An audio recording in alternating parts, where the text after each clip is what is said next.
Everyone, welcome back to your channel D Pharma is Note. This video is D Pharma first year student. Subject is a pharmaceutics. तो इसका first part और एक मैंने review type का दिया है जिसमें कि एक प्रैक्टिकली तौर पे इस पूरे जो पार्ट है, ये जो टॉपिक है उसको अच्छे से समझाया गया। तो इसके फर्स्ट वाला जो पार्ट है उसको ज़रूर देखिएगा, ठीक। तो आपको ये सारे टॉपिक्स समझ में आ जाएंगे। इसके बहुत सारे पार्ट्स हैं और ये बहुत ही मोस्ट इम्पॉर्टेंट है, इसलिए आपके साथ डिस्कस कर रही हूँ इसको। तो चलिए देखते हैं इसमें क्या लिखा हुआ है। क्वेश्चन ये देख लीजिए आप लोग। देखिए, मैक्रेशन एंड परकोलेशन की डेफिनेशन लिखनी है यहाँ पे, ठीक। और उनमें क्रूड ड्रग की सक्रिय घटकों का प्रयुक्त होने वाले परकोलेशन मेथड का पूरा उसके बारे में बताना है, ठीक। तो यहाँ पे कुल मिला के आपको ये मर्कुलेशन और परकोलेशन पूरा मेथड लिखना है। इसके बारे में जानना है आपको क्या होता है। तो इसके जो फर्स्ट पार्ट था उसमें अच्छे से सब ओवरव्यू दिया गया है, अच्छे से समझाया गया। लेकिन आपको अपने नोट्स कैसे बनाने हैं इसलिए मैं बता रही हूँ इस टॉपिक को कि मर्कुलेशन। सबसे पहले मर्कुलेशन के बारे में जानेंगे। ये छोटा सा है टॉपिक। देखिए, मर्कुलेशन मेथड में औषधि को सॉलिड इंग्रेडिएंट को 750 ml विलयन में एक बंद कंटेनर में 3 दिन तक रख दिया जाता है, ठीक है। इंडियन फार्माकोपिया के अनुसार 7 डेज तक रखा जाता है। कंटेनर को कभी कभी सेक कर दिया जाता है, मतलब हिला दिया जाता है। तो आपको ज़्यादातर इंग्लिश का वर्ड्स ही यूज़ करना है, क्योंकि आप जब सेकंड ईयर में जाएंगे तो बहुत ज़्यादा आपको इंग्लिश का ही वर्ड्स, आपको डेफिनेशंस कुछ इतनी इम्पॉर्टेंट हैं कि आपको वो आएंगी ही एग्ज़ाम में और उसको लर्न करना ज़रूरी है। तो अभी से आप आदत डाल लीजिए, इंग्लिश की प्रैक्टिस करिए, ओके। तो चलिए देखते हैं आगे आपको क्या लिखना है। अब मिश्रण को छान लिया जाता है। तथा अधिकांश द्रव को सुखा दिया जाता है। जो ज़्यादा उसका लिक्विड रहता है द्रव, उसको सुखा दिया जाता है। तथा फिल्टर पेपर पर विद्यमान अवशेष विलयन में उचित मात्रा में वॉश कर दिया जाता है। विलयन को उचित मात्रा में वॉश कर दिया जाता है।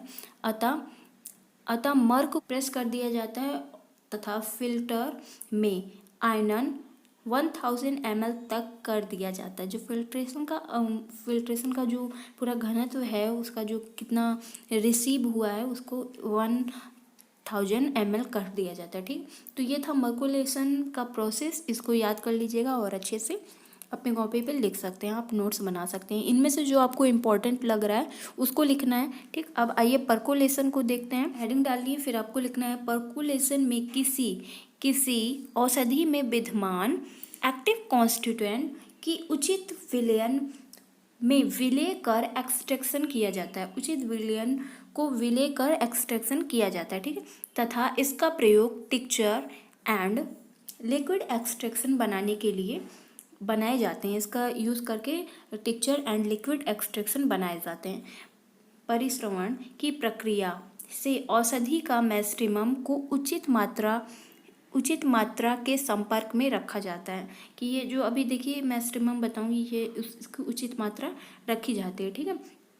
परकोलेशन को 24 आवर्स के लिए रखा जाता है। यह प्रक्रिया रूम टेम्परेचर पर की जाती है। जितना भी होता है उसका रूम टेम्परेचर उस पर की जाती है।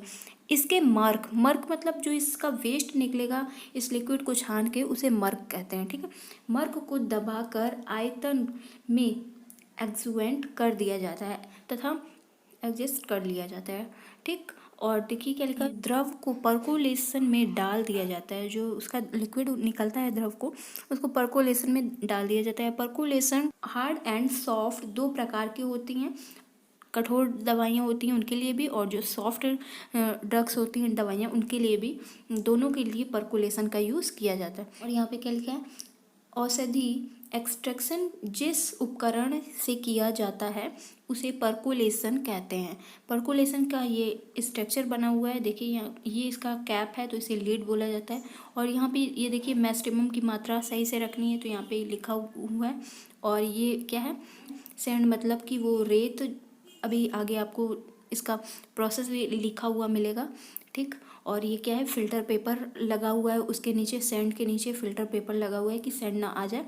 और यहाँ पे ड्रग्स भरी हुई है और ये ग्लास का वुड है और ये रिसीवर है, यहाँ पे दवाइयाँ इकट्ठा हो रही हैं, ठीक है, रिसीव हो रहा है, टपक रही हैं बूंदें, ठीक। अब चलिए नेक्स्ट पेज पे देखते हैं। अब देखिए इतना नहीं लिखना है आपको, ठीक। किसी क्रूड ड्रग एवं के एक्सट्रैक्शन को होने वाली प्रक्रिया निम्न है। ये जो एक्सट्रैक्शन हो रहा था उसकी निम्न प्रक्रिया है। औषधि का आकार कम किया गया, पहले तो ये ड्रग ली गई है, उसको कट किया गया है छोटे छोटे पार्ट्स में, ठीक। और फिर नम किया गया है, उसको भिगोया गया है। फिर क्या कहा गया है, भीगी हुई ड्रग्स को परकोलेट में डाल दिया गया है, जो उसकी मशीन है उसमें डाल दिया है। फिर उस मैस्ट्रिमम किया गया है और फिर उसको परकोलेट मैस्ट्रिमम डाल दिया गया। फिर उसका मर्क जो वेस्ट था उसको निकाला गया है। फिर आयतन समायोजित किया गया है, एक्सुएंट किया गया, ठीक। और फिर द्रव को छान लिया गया है, द्रव को छान दिया गया और फिर उसका वो जो रिसीव में इकट्ठा हुआ है ड्रग्स प्राप्त हो गई, ठीक। तो आपको ये जो पॉइंट्स लिखे हुए हैं इनको आपको लिखना है। तो आप अपने कॉपी में एग्जाम वाली जितने ज़्यादा पॉइंट्स डाल के लिखेंगे उतना ज़्यादा आपके लिए अच्छा रहेगा, नंबर मिलेगा। तो पॉइंट टू पॉइंट आपको डाल के लिखना है। तो फर्स्ट पॉइंट देखिए क्या लिखा गया है प्रोसेस में, साइज रिडक्शन। साइज रिडक्शन के बारे में ये सब कुछ लिखा हुआ है, इसको आप अच्छे से पढ़ लीजिए या तो मैं बता देती हूँ थोड़ा थोड़ा आपको।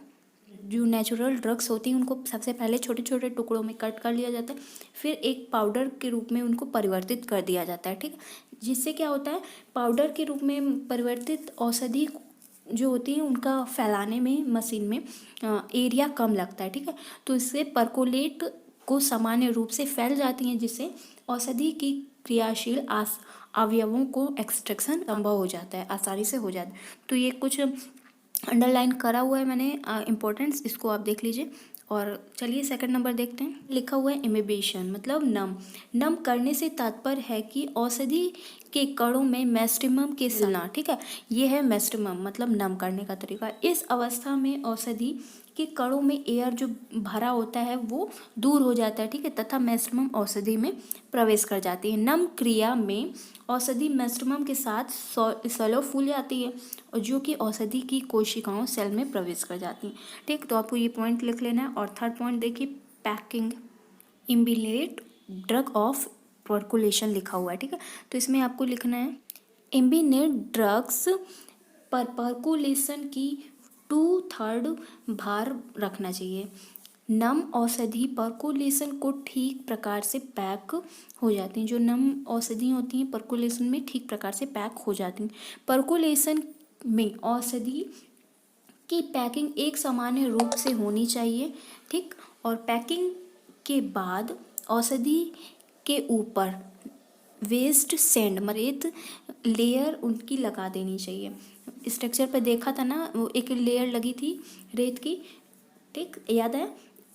और अब उसमें उसके ऊपर मैस्ट्रिमम की पर्याप्त मात्रा डालनी चाहिए, ठीक। तो ये पार्ट भी हो गया। और फोर्थ पार्ट देखिए, मैस्ट्रिमम के बारे में बताया गया है। इस अवस्था में परकुलेट के से मैस्ट्रिमम परकुलेट में मैस्ट्रिमम डालकर ड्रग को सैचुरेट किया जाता है, ठीक है।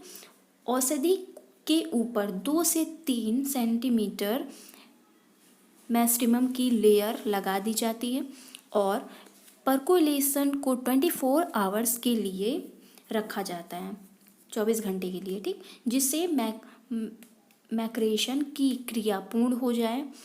मैक्रेशन की क्रिया औषधि की कोशिकाओं का पूर्ण रूप से पेंट्रेट कर अधिक से अधिक मात्रा में एक्टिव कॉन्स्टिट्यूएंट एक्सट्रैक्शन करती है। तो मैंने ये अंडरलाइन इसलिए किया है क्योंकि आपको समझ में आ जाए कि ये पॉइंट्स इंपॉर्टेंट है। अब मैं हटा देती हूँ, इसको आप अच्छे से देख लीजिए, ठीक। अब आइए फिफ्थ नंबर देखते हैं। तो देखिए परकुलेशन में लिखा गया है, परकुलेशन की क्रिया को 24 आवर्स में पूर्ण होना चाहिए, ठीक। परकुलेशन के निचले सिरे में को खोल देना चाहिए, जिससे परकुलेटर एक बर्तन में इकट्ठा हो जाए, जो रिसीवर था उस पर एकत्र हो जाए, कर लिया जाता है। जो प्रोडक्ट के आयतन का 3/4 पार्ट होता है, परकुलेशन के समय औषधि के ऊपरी भाग सूखने नहीं चाहिए। तो ये इनके इम्पोर्टेंस थे कुछ। और 6 नंबर में देखिए क्या लिखा हुआ है, ये मर्क के बारे में कुछ बताया गया, प्रेसिंग जो मर्क किया जाता है, दवाई जो वेस्ट होता है छन्नी में रहता है तो उसको क्या प्रोसेस उसका देखिए। इस अवस्था में मर्क अथवा ठोस जो कि घुल नहीं पाते हैं, इनसॉल्युबल होते हैं, उनको दबाकर जो भी उनका लिक्विड निकलता है उसको पूरे पे मिला दिया जाता है लास्ट में, ठीक। अब आइए 7 नंबर देख लेते हैं। Adjustment of final value. इस अवस्था में परकुलेशन में मैक्सिमम मिलाकर अब आयतन के समावेश मतलब एक्सपोनेंट को मिला लिया जाता है, ठीक है। और 8 नंबर में लिखा गया है, 8 नंबर में फिल्टर परिश्रवण परकोलेटर को छानकर साफ द्रव प्राप्त किया जाता है। छन्नी से एक बार उसको साफ कर लिया जाता है क्योंकि उसमें कुछ भी गंदा ना मिला हो। तो फ्रेंड्स आई होप आपको ये पूरा प्रोसेस समझ में आ गया होगा। और भी इसके अच्छे पार्ट्स मैंने जो कि मतलब क्या हुआ था कि मैंने जो उसके जैसे मुझे इंपॉर्टेंट क्वेश्चन मिलते गए मैं वैसे वैसे रिकॉर्ड करती गई। तो ये वाला बाद में रिकॉर्ड कर रही हूँ इसलिए थोड़ा सा डाउन हूँ। और जो इसके लास्ट 3rd पार्ट है उसको बहुत ही एक्साइटमेंट से समझाया गया है और उसको ज़रूर देखिएगा। और इसका 1st 2nd पार्ट भी ज़रूर देखिएगा, ठीक है। तो आई होप आपको ये वीडियो अच्छा लगा है। Please do like share and subscribe this channel. Thank you, take care, I meet you next video.